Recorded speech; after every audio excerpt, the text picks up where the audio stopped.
Hello दोस्तों, नमस्ते। कैसे हैं आप सब। आज की कहानी है वसीयत। कहानी को पूरा सुने, अच्छी लगे तो लाइक, शेयर और चैनल को सब्सक्राइब करें। धन्यवाद।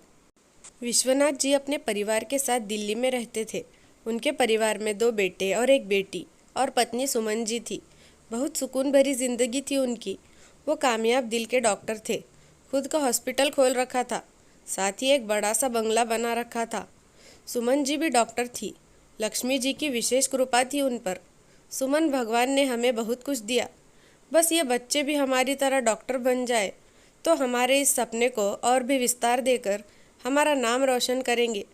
विश्वनाथ जी और सुमन जी दोनों ही अपने बच्चों को अपनी तरह एक कामयाब डॉक्टर बनाना चाहते थे, पर बच्चों के सपने कुछ और ही थे। नहीं पापा, ये डॉक्टरी हमारे बस की नहीं है। ये भी कोई ज़िंदगी है। कॉलेज में रहो तब तक किताबों में घुसे रहो, और जब डॉक्टर बन जाओ फिर मरीजों में। जब इमरजेंसी आए तो ना दिन का पता ना रात का। नहीं, मुझे तो सपने खुले आसमान में उड़ान भरनी है। मेरा सपना इंजीनियरिंग का है पापा, मनीष बोला। मैं तो मॉडल बनने के लिए ही पैदा हुई हूँ। देखना, एक दिन टॉप मॉडल बनूंगी पापा, रिया बोली। अपनी मर्जी से करो जो करना चाहते हो। अब तुम लोग बड़े जो हो रहे हो, करो अपने मन की, विश्वनाथ जी ने अपने बच्चों से कहा। एक बेटा पायलट बन गया, दूसरे ने इंजीनियरिंग की और अपनी राह पकड़ ली। सुमन जी ने बेटी को बहुत समझाया। बेटा रिया, ये चकाचौंध की ज़िंदगी में सुकून नहीं है, और कोई राह चुन लो और अपनी ज़िंदगी को ठहराव दो। मॉडलिंग की ज़िद छोड़ दे बेटा। नहीं मम्मा, मैं खाना छोड़ सकती हूँ, पर मॉडल बनने का शौक़ नहीं। बस अब मेरे पीछे मत पड़े रहो आप। और रिया ने अपना सपना पूरा कर लिया। वो भी बहुत बड़ी मॉडल बन गई और फिर एक दिन अपनी मर्जी से शादी करके विदेश में जाकर रहने लगी। पति पत्नी ने भी हालात से समझौता कर लिया।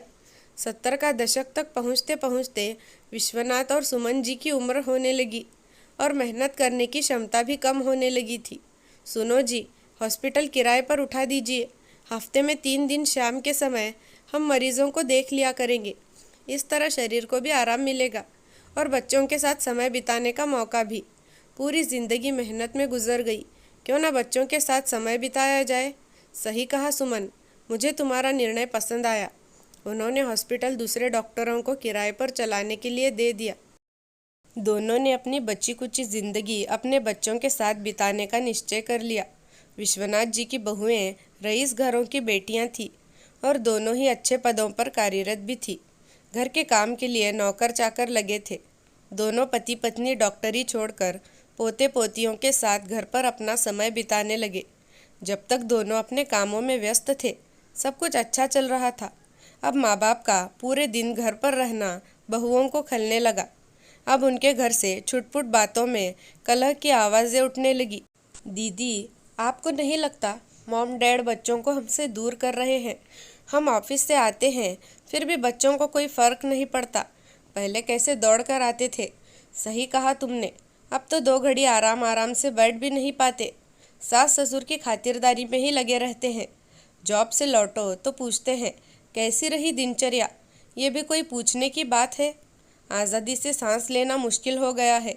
विश्वनाथ और सुमन सब सुनकर भी शांति से सब अनदेखी कर रहे थे। उन्होंने धीरे धीरे बच्चों और बहुओं से दूरी बना ली और अपने कमरे में सिमट गए। सुमन मन ही मन दुखी होती थी, पर खुश होने का दिखावा करती थी। एक दिन दिल के दौरे से सुमन जी विश्वनाथ जी को हमेशा के लिए अकेला छोड़कर इस दुनिया से विदा हो गई। अकेलापन दूर करने के लिए विश्वनाथ रोज़ सुबह शाम बगीचे में पहुंचकर अपनी उम्र के बुजुर्गों के साथ वक्त बिताने लगे। अब घर पर पिता की जिम्मेदारी कौन उठाएगा, इस बात को लेकर दोनों भाइयों में अक्सर झगड़े होने लगे। भैया, ये ठीक नहीं है। आपको पहले पता था कि दिव्या के मायके में शादी है और हमें वहाँ जाना है, फिर भी आपने विदेश घूमने का प्रोग्राम बना लिया। अब आप विदेश गए तो पापा के पास कौन रहेगा? विकास बोला। अरे तो हम अपनी छुट्टी खराब कर दे? पिताजी, मेरे अकेले की जिम्मेदारी है क्या? पिछली बार भी तुम लोग बिना बताए घूमने चले गए, हमें मजबूरी में टिकट कैंसिल करानी पड़ी। मनीष गुस्से से बोला। आप घूमने चले गए तो चले जाओ ना, वैसे भी नौकर चाकर है तो फिर हम क्यों अपना शौक छोड़े? विकास बोला। आप दोनों बेकार ही झगड़ा कर रहे हो। डैड को बोलो आप प्रॉपर्टी का बंटवारा कर दे। उसके बाद उन्हें वृद्धाश्रम में भेज देते हैं। वैसे भी घर पर रहते हैं तो कमरे में बंद रहेंगे या बाहर हम उम्र के लोगों के साथ। इससे तो बेहतर है कि वो उनकी ज़िंदगी जिए और हम हमारी। क्यों भाभी? दिव्या की बात का सबने समर्थन किया। रात को खाना खाने के बाद विश्वनाथ जी से बेटों ने बंटवारे की बात कही। वो सुनकर विश्वनाथ जी की आंखों में नमी तैरने लगी। उन्होंने कभी सपने में भी नहीं सोचा था कि उनके बच्चे उनके साथ ऐसा व्यवहार करेंगे। उस समय उन्होंने ज़्यादा कुछ तो नहीं कहा, बस इतना बोले, ठीक है, जैसी तुम लोगों की मर्जी, मुझे 1 महीने का समय दो, अपना निर्णय बताता हूँ। उस दिन के बाद से विश्वनाथ जी नाश्ता करके घर से निकल जाते और रात को लौट कर आते। उन्होंने घर पर खाना खाना बंद कर दिया था। किसी भी सवाल पर जवाब दिए बगैर अपने कमरे में चले जाते थे।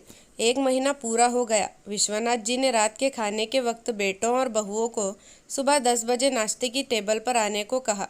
कल सुबह ठीक 10 बजे सब यहीं मिलना, मुझे वसीयत की घोषणा करनी है, ये कहकर वो सोने के लिए अपने कमरे में चले गए। बधाई हो भैया, फाइनली पापा ने चुप्पी तोड़ी। मुझे तो लग रहा था कि उन्होंने हमारी बातों को हवा में उड़ा दिया है। सही कहा विकास, मुझे भी यही फीलिंग आ रही थी। लो, देर से ही सही, पर उन्होंने फैसला तो लिया। मुझसे तो अब सुबह होने का इंतज़ार करना भी मुश्किल हो रहा है। चलो, सुबह जल्दी उठना है। Good night. बच्चे वसीयत के सुनहरे सपनों में खो गए कि कल किस किस के हिस्से में क्या आने वाला है। सुबह का वक्त हुआ। सब वक्त से पहले हाजिर थे। सबकी निगाहें विश्वनाथ जी के कमरे की ओर थी। सबके चेहरों पर खुशी झलक रही थी। वकील साहब के आगमन के साथ ही इंतज़ार की घड़ियां ख़त्म हो गई। भैया वकील साहब, विकास ने इशारा किया। मनीष ने आगे बढ़कर कहा, निशा चाय बनाकर लाओ। नहीं, उसकी कोई ज़रूरत नहीं है, मैं घर से चाय नाश्ता करके आ रहा हूँ। आपको कोई तकलीफ़ लेने की ज़रूरत नहीं है, साहब बोले। 9:55 हो रहे थे। अभी 10 बजने में 5 मिनट बाकी थे। ये पापा भी इतनी देर क्यों लगा रहे हैं? विश्वनाथ जी के आने में देरी से विकास मन ही मन बड़बड़ा रहा था।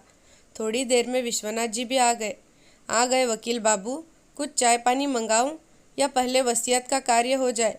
पहले ये काम हो जाए विश्वनाथ अंकल, फिर देखते हैं।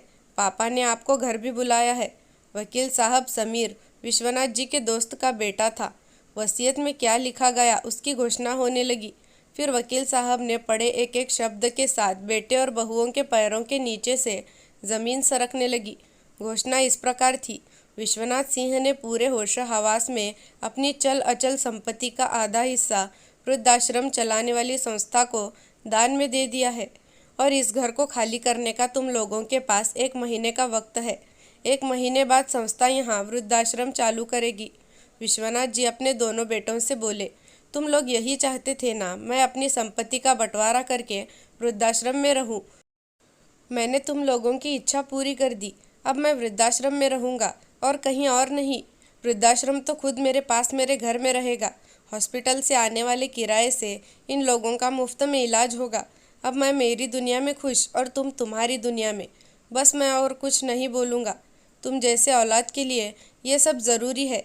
जाओ और अपने जाने की तैयारी करो। दोनों बहू और बेटे बहुत गिड़गिड़ाए और बोले, पापा मुझे माफ़ कर दो। लेकिन विश्वनाथ जी ने बोला कि तुम मेरे घर से जा सकते हो अभी के अभी। फिर दोनों बहू और बेटे घर से निकल गए और अपने किए पर शर्मिंदगी और पछतावा दोनों को होता रहा। सच में दोस्तों, ऐसे बहू बेटे के ऐसा ही सबक मिलना ज़रूरी है। दोस्तों, कहानी कैसी लगी कमेंट करके ज़रूर बताना।